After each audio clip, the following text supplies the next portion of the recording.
Un jour, j'ai reçu un bien-aimé dans mon bureau. Il dit, non, prophète, quand tu prophétises, tu avais donné un message à mon petit frère. Oh, c'est lui le Joseph de la famille.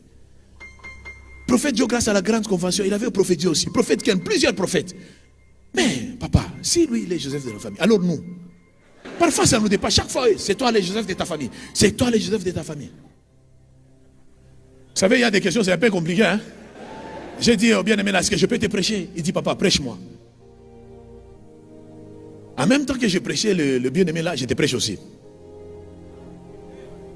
La personne qui avait une grande promesse, ce n'était pas Joseph. C'était Judas.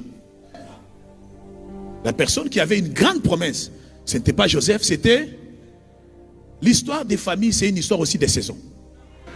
Dieu peut donner le pain à ton grand frère. La seule chose que vous devez faire, concentrez-vous sur votre grand frère. Priez pour lui. Parce que l'histoire des familles, c'est une histoire des saisons.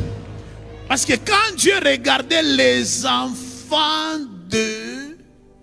Il regardait les enfants de Jacob. Il commence avec Ruben. Dieu regarde. Ruben en Égypte. Ce monsieur est capable de prendre la femme de son père. Alors la femme de Potiphar, ce type-là, il devait rester chez Potiphar. Dieu regarde et dit, cet homme chez Potiphar. Potiphar devait avoir 3 enfants, il y a 2 pour Ruben. Et Dieu regarde et dit, non, ce gars ici, non, ce gars ici, non. Ce gars ici chez Potiphar. Cet homme devait rester là-bas. Et il devait même bloquer la promesse de Dieu.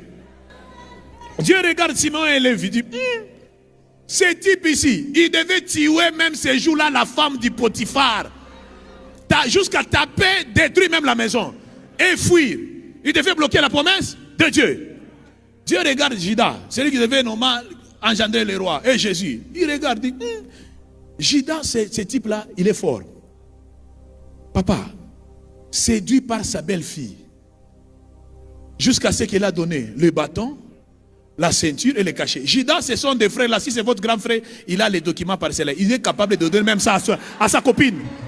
Ce sont des gars là, ils risquent de vendre même la maison. Et Dieu dit non, ces gars ici, c'est pourquoi je dois prendre Joseph. Même quand on l'arrête, il ne parle pas. Même quand on l'amène en prison, il ne parle pas. Jusqu'à ce que la promesse arrive. Ah! C'est ta saison, c'est ta saison. Toi, tu es Joseph.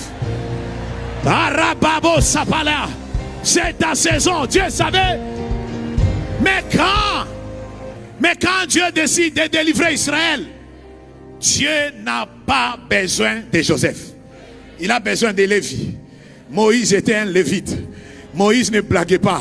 Lévi, ce sont des vrais. À cause de la famille, il peut se battre. Or, quand Israël réclamait le roi, Dieu a choisi dans la famille de Benjamin, car Saoul était benjamite. Il faut commencer avec les derniers en entendant la personne qui a la promesse de Dieu. C'est pourquoi l'histoire des familles, c'est l'histoire des saisons.